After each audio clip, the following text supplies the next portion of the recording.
कोटा के अंदर कोटा और SC ST के अंदर क्रीमी लेयर वाले सुप्रीम कोर्ट के फैसले के बाद से इस पर सियासी बवाल मचा हुआ है। लेकिन इस बीच प्रधानमंत्री ने आश्वासन दिया है, तो क्या क्रीमी लेयर वाली टेंशन खत्म हो गई है? विपक्ष तो विपक्ष, मोदी सरकार के कई सहयोगी दल भी इसका खुलकर विरोध कर रहे हैं। इस बीच अनुसूचित जाति और अनुसूचित जनजाति से आने वाले बीजेपी सांसदों ने पीएम मोदी से मुलाकात की। इन सांसदों ने कोटे में कोटा वाले सुप्रीम कोर्ट के फैसले पर अपनी बात रखी। बीजेपी सांसदों ने पीएम मोदी को एक ज्ञापन भी सौंपा। ज्ञापन में सांसदों ने पीएम मोदी से अपील की कि कोर्ट के फैसले को लेकर SC ST समाज में कंफ्यूजन है, जिससे समस्या और बढ़ेगी। ऐसे में बीजेपी सांसदों ने पीएम मोदी से सुप्रीम कोर्ट के आरक्षण वाले फैसले को लागू न करने की गुजारिश की।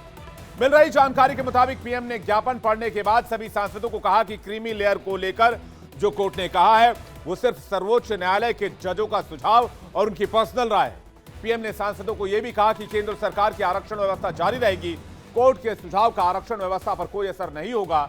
यह मुलाकात संसद भवन में हुई, जिसमें बीजेपी के लोकसभा और राज्यसभा के SC ST समाज के करीब 75 सांसद मौजूद थे, जिसकी तस्वीर इस वक्त हम आपको दिखा रहे हैं। पीएम से मुलाकात के बाद बीजेपी सांसद फग्गन सिंह कुलस्ते ने क्या कहा है, आपको सुनवाते हैं। हमने आज प्रधानमंत्री जी को ST SC के सभी माननीय सांसदों ने एक संयुक्त रूप से एक ज्ञापन हमने दिया है।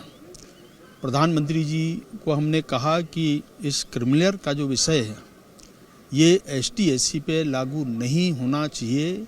ये हमारे ज्ञापन का मुख्य जो अंश था।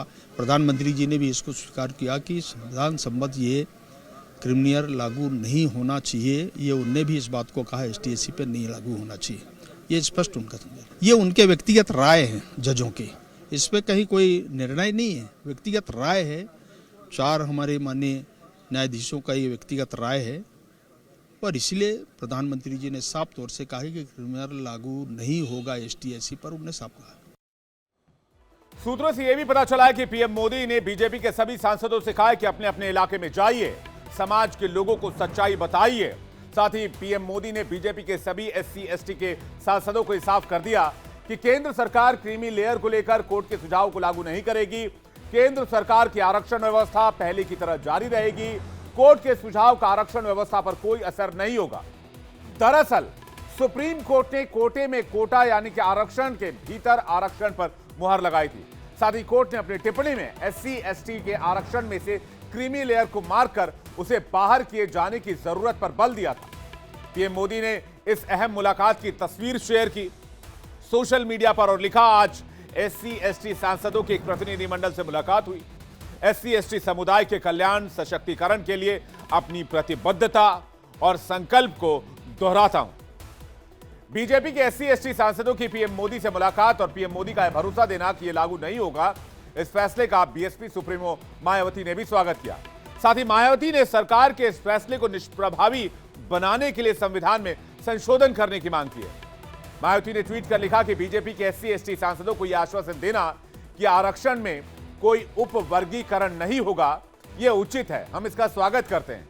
लेकिन अच्छा होता कि माननीय सुप्रीम कोर्ट की संविधान पीठ के सामने बहस में केंद्र सरकार की ओर से अटॉर्नी जनरल द्वारा आरक्षण को लेकर SC ST में क्रीमी लेयर लागू करना तथा इनका उपवर्गीकरण किए जाने के पक्ष में दलील नहीं रखी गई होती तो शायद यह फैसला आता ही नहीं। आपको बता दें कि 1 अगस्त को सुप्रीम कोर्ट ने SC ST के आरक्षण के बंटवारे को लेकर अपना फैसला सुनाया था और कहा था कि SC ST आरक्षण के अंदर किसी विशेष जाति या कुछ जातियों को अलग से आरक्षण दिया जा सकता है जिनकी स्थिति ठीक नहीं है या फिर आरक्षण का फायदा जिन लोगों तक नहीं पहुंच पाया है। अदालत का कहना था कि कोटे में कोटा असमानता के खिलाफ नहीं है। सुप्रीम कोर्ट के 7 जजों के बेंच ने कहा था कि राज्य सरकार अनुसूचित जातियों और अनुसूचित जनजातियों में सब कैटेगरी बना सकती है, जिससे मूल और जरूरतमंद कैटेगरी को आरक्षण का फायदा मिले। सुप्रीम कोर्ट ने कहा था कि कोटा के भीतर कोटा उचित आधार पर होगा और इसमें राज्यों की मनमर्जी नहीं चलेगी, यह फैक्ट बेस्ड होगा। राज्यों की सारी गतिविधियां न्यायिक समीक्षा के अधीन होगी, जिसके बाद अब राज्य सरकारें SC ST श्रेणियों के लिए सब कैटेगरी बना सकती है। अब आपको ग्राफिक्स के जरिए समझाते हैं कि कोटे में कोटे का मतलब होता क्या है। इस वक्त सुप्रीम कोर्ट को 15% आरक्षण SC को माफ कीजिएगा, इस वक्त SC को यानी कि शेड्यूल कास्ट को 15% का आरक्षण है। एसटी को 7.5% का आरक्षण है। लेकिन अब सरकारें एससी एसटी के तय कोटा में कोटा दे सकती हैं। आरक्षण का लाभ जरूरतमंदों तक पहुंचे, ये उस फैसले का उद्देश्य है। हालांकि अभी यह साफ नहीं है कि क्रीमी लेयर पर ओबीसी वाला आधार ही लागू होगा या फिर किसी नए फॉर्मूले के साथ इसे लागू किया जाएगा। और इसे लागू करने से पहले ही इसका विरोध भी शुरू हो गया था। अब आपको ग्राफिक्स के जरिए यह भी दिखा देते हैं कि एससी एसटी आरक्षण का मौजूदा हिसाब क्या है। शेड्यूल कास्ट और शेड्यूल ट्राइब में कितनी जातियां और उन्हें आरक्षण की व्यवस्था क्या है। एससी में आबादी जो है वो 16.6% है, जातियां 1108 है, 15% आरक्षण की व्यवस्था है। एसटी की आबादी 8.6% है, जातियां 744 है, 7.5% आरक्षण की व्यवस्था है। सुप्रीम कोर्ट आरक्षण में कई बार उपवर्गीकरण के प्रयास भी किए गए। साल 2000 में आंध्र प्रदेश में 57 एससी जातियों का उप समूहों में पुनर्गठन हुआ। साल 2007 में बिहार ने महादलित आयोग का गठन किया। साल 2009 में तमिलनाडु में एससी कोटे में अरुंधतियार को 3% का कोटा दिया गया। सुप्रीम कोर्ट के एससी एसटी में क्रीमी लेयर वाले फैसले से एनडीए के घटक दलों में इतनी बेचैनी बढ़ी हुई है कि चिराग पासवान के साथ ही केंद्रीय मंत्री रामदास अठावले भी खुलकर इसके विरोध में आ गए थे।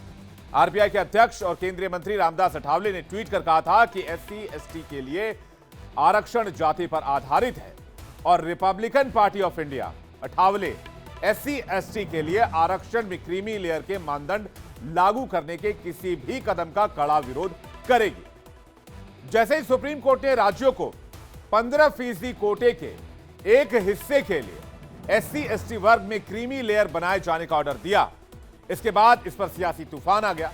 चाहे सत्ता पक्ष हो या फिर विपक्ष, हर पार्टी के नेता कोर्ट के फैसले के खिलाफ खड़े हो गए। चाहे बीएसपी सुप्रीमो मायावती हो, समाजवादी पार्टी के अध्यक्ष अखिलेश यादव हो, आरजेडी नेता तेजस्वी यादव हो या फिर केंद्रीय मंत्री चिराग पासवान, सभी एक सुर में कहने लगे कि वो इसे लागू नहीं होने देंगे। केंद्रीय मंत्री चिराग पासवान ने तो कुछ दिनों पहले यह भी साफ कर दिया था कि वो इसके खिलाफ सुप्रीम कोर्ट में अपील दाखिल करेंगे। ऐसे में इसमें क्रीमी लेयर का प्रावधान हो ही नहीं सकता। रिजर्वेशन विद इन रिजर्वेशन ये कहीं से जायज नहीं, क्योंकि आज भी इतने समय के बाद आज भी उदाहरण एक दलित लड़के का ही मिलता है जिसको घोड़ी पे चढ़ने से रोका जाता है, एक दलित परिवार का ही मिलता है जिसको मंदिर में प्रवेश करने से रोका जाता है। कई ऐसे बड़े नाम भी हैं, मैं नाम नहीं लूंगा, बट कई ऐसे नाम हैं जो बड़े पदों पर है, पर अगर वो मंदिर जाते हैं तो उसके बाद मंदिर को गंगा जल से धुलवाया जाता है। तो आज भी भेदभाव छुआछूत के आधार पर हो रहा है। तो ऐसे में रिजर्वेशन विद इन रिजर्वेशन हम लोग भी कतई इससे सहमत नहीं है। और लोक जनशक्ति पार्टी रामविलास सुप्रीम कोर्ट में पुनर्विचार याचिका दाखिल हम लोग करने जा रहे हैं ताकि सुप्रीम कोर्ट पुनः अपने फैसले पर बताए। तो चिराग पासवान ये कहते नजर आ रहे हैं कि इस देश में दलितों के साथ अभी भी भेदभाव होता है और दलितों को आज भी कई जगहों पर मंदिरों में प्रवेश नहीं दिया जाता है। एक तो बीजेपी के साथ क्रीमी लेयर वाले फैसले के विरोध में खड़े नजर आ रहे हैं, ऊपर से बीजेपी के एससी एसटी सांसदों की भी इससे बेचैनी बढ़ती जा रही है। खासकर लोकसभा चुनाव में जो नतीजे आए उसके बाद इनका परेशान होना भी लाजमी है। दरअसल लोकसभा चुनाव में विपक्ष ने एक नैरेटिव सेट किया था कि बीजेपी की अगर 300 से ज्यादा सीटें आई तो संविधान बदल दिया जाएगा, आरक्षण खत्म हो जाएगा। इस नैरेटिव के चलते कहा जाता है कि बीजेपी को लोकसभा चुनाव में काफी नुकसान हुआ और बीजेपी के सांसदों का कहना है कि सुप्रीम कोर्ट के फैसले और टिप्पणी के बाद एक बार फिर से उसी तरह के नैरेटिव को गढ़ने की कोशिश हो रही है। क्रीमी लेयर के नाम पर एससी एसटी के आरक्षण का हक लेने की अफवाह फैलाई जा रही है। बीजेपी के एससी एसटी सांसदों को अपने क्षेत्र से ऐसे ही संदेश आ रहे हैं कि सरकार आरक्षण को खत्म करने की तैयारी कर रही है। बीजेपी को अपने सांसदों के जरिए इनपुट मिल रहा है कि अगर समय रहते इस मुद्दे को एससी एसटी समाज को नहीं समझाया गया तो इसका नुकसान आने वाले विधानसभा चुनाव में हो सकता है, जहां पर एससी एसटी वोटर्स काफी संख्या में हैं। यही वजह है कि पीएम मोदी ने अपने सभी सांसदों को कहा कि आप अपने इलाके में जाइए, लोगों को सच्चाई बताइए कि आरक्षण की जो व्यवस्था है वो बरकरार रहेगी, उसमें कोई बदलाव नहीं किया जाएगा। राजस्थान के दौसा में आदिवासी दिवस पर बीजेपी नेता किरोड़ी लाल मीणा ने सुप्रीम कोर्ट के एससी एसटी उप कोटा को गरीबों के हित में बताया और कहा कि आरक्षण से कभी छेड़छाड़ नहीं होगी। आप विरोधी क्या कह रहे हैं, और सुप्रीम कोर्ट का फैसला हो गया, सुप्रीम कोर्ट का फैसला हो गया, ये तो बीजेपी करा रही है। इसमें भी मैं गारंटी लेता हूं, चाहे छाती छलनी हो जाएगी, लेकिन आरक्षण के साथ किसी प्रकार की छेड़छाड़ नहीं होने दूंगा।